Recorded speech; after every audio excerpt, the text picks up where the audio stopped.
মাত্র ৮৪ টাকা ছিল ব্যাংক অ্যাকাউন্টে। আজ সেই অভিনেতার একটা আইকনিক কোডের ডায়লগই কোটি কোটি মানুষের মন জয় করেছে। কি সেই ডায়লগ? বলছি ডার্লিং ডার্লিং দিল কিউ তোড়া, পিলো পিলো আলম দুধ সোডা। ধুরন্ধর সিনেমার এই একটা ডায়লগ দিয়েই বলিউডে নিজের জায়গা পাকা করে নিয়েছেন অভিনেতা গৌরব গেরা।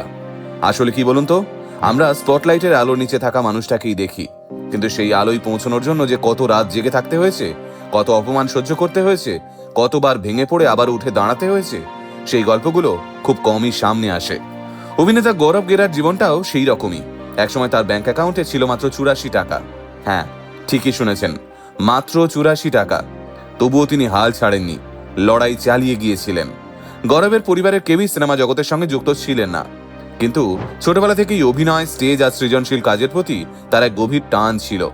কিন্তু পরিবারের সবাই যখন ইঞ্জিনিয়ার বা ভালো চাকরির পথে হাঁটছেন, তখন অভিনয়কেই পেশা হিসেবে বেছে নেওয়াটা মোটেও সহজ ছিল না। কিন্তু নিজের শিল্পী সত্তাকে অনুসরণ করতে গিয়ে গৌরব প্রথমে ফ্যাশন ডিজাইনিং পড়তে শুরু করেন, কিন্তু কিছুদিনের মধ্যেই বুঝতে পারেন এটা তার স্বপ্ন নয়। তিনি এমন কিছু করতে চান যেখানে তার মন সায় দেয়। আর তখনই বাবাকে বললেন, এই কোর্সে এত টাকা খরচ করার দরকার নেই, আমি এখন এটা করতে চাই না। অনেক বাবা মাই ছেলের এই মন মর্জিতে হয়তো আপত্তি জানাতেন, কিন্তু গৌরবের বাবা তাকে বললেন, আগে কোর্সটা শেষ করো, তারপর নিজের ইচ্ছে মতো পথ বেছে নিও। ব্যাস, বাবা যখন রাজি তখন আর ভয় কি। এরপর কোর্স শেষ করে কয়েক মাস চাকরিও করলেন গৌরব।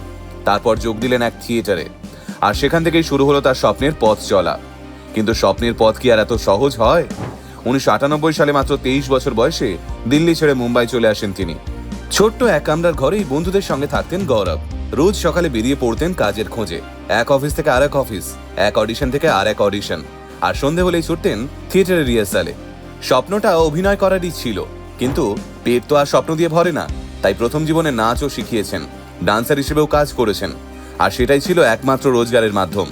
তবুও সংগ্রাম পিছু ছাড়ছিল না। একটা সময় এমন আসে যখন তার ব্যাংক অ্যাকাউন্টে ব্যালেন্স ছিল মাত্র ৮৪ টাকা। তিনি প্রতিদিন সেই ব্যাংকের সামনে দিয়ে যেতেন এবং মাথা নিচু করে চলে আসতেন। মনে মনে বলতেন, আর একটু সময়। শুনতে অদ্ভুত লাগলেও এটাই ছিল কঠিন বাস্তব। বাবা যতটা পারতেন সাহায্য করতেন। কখনো ২০০০ টাকা পাঠিয়ে চিঠিতে লিখতেন, এর বেশি এখন আর আমার কাছে নেই। কিন্তু আশ্চর্যের বিষয় কি জানেন? গৌরব কখনো নিজেকে অসহায় ভাবেননি। তার বিশ্বাস ছিল, আজ কষ্ট আছে, কিন্তু কাল ভালো কিছু অপেক্ষা করছে। অটোতে যাওয়ার টাকা নেই, সমস্যা নেই, হেঁটেই চলে যাব। সুযোগ আসছে না, সমস্যা নেই, নিজের ক্রাফটটাকে আরো মজবুত করব। বারবার ব্যর্থ হচ্ছি, সমস্যা নেই, আবার চেষ্টা করব, আবার। এই বিশ্বাসটাই তাকে অন্যদের থেকে আলাদা করেছিল। অবশেষে টেলিভিশনে এলো সুযোগ। জেসি জেসি কোই নেহি সিরিয়ালের নন্দু চরিত্র তাকে জনপ্রিয় করে তোলে। মানুষ চিনতে শুরু করলো গৌরব গেরাকে। কিন্তু গৌরব নিজেকে এই কমফর্ট জোনে ফেলে রাখতে চাননি। তিনি শুরু করলেন ছোট ছোট কমেডি ভিডিও বানানো। আজকের মতো তখন রিলস বা শর্টসের যুগ ছিল না। মানুষ এইসব স্ন্যাপচ্যাট ভিডিওকে এত গুরুত্বই দিত না। কিন্তু তবুও গৌরব ভিডিও বানিয়ে যেতে লাগলেন। একটা, দুটো, 10টা, এভাবেই টানা 60টা ভিডিও বানালেন। তবুও কোনো রেসপন্স নেই। অনেকেই এখানে হাল ছেড়ে দিতেন, কিন্তু গৌরব দেননি, বরং নিজের ক্রাফটকে আরো মজবুত করতে শুরু করলেন। অবশেষে চুটকি আর শপকিপার চরিত্র তাকে রাতারাতি ভাইরাল করে দেয়। কোটি কোটি মানুষ তাকে চিনতে শুরু করে।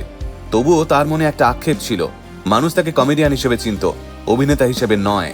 আর সেই আক্ষেপটাই শেষ পর্যন্ত মুছে দিল ধুরন্ধর সিনেমা।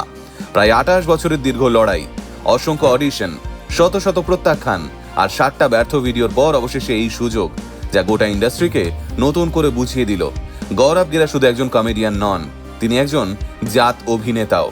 আর এটাই হয়তো তার সাফল্যের সবচেয়ে বড় রহস্য। গৌরব গেরার জীবনের গল্প আমাদের শেখায়, ব্যাংক অ্যাকাউন্টে ৮৪ টাকা থাকুক, কিন্তু আত্মবিশ্বাসের ব্যালেন্স যেন শেষ না হয়ে যায়। তাহলেই একদিন সাফল্যের দরজা খুলবে। তাই স্বপ্ন দেখা ছাড়বেন না, টিকে থাকুন, কারণ আপনার আজকের লড়াইটাই হয়তো আগামী দিনের সবচেয়ে বড় সাফল্যের গল্প লিখছে।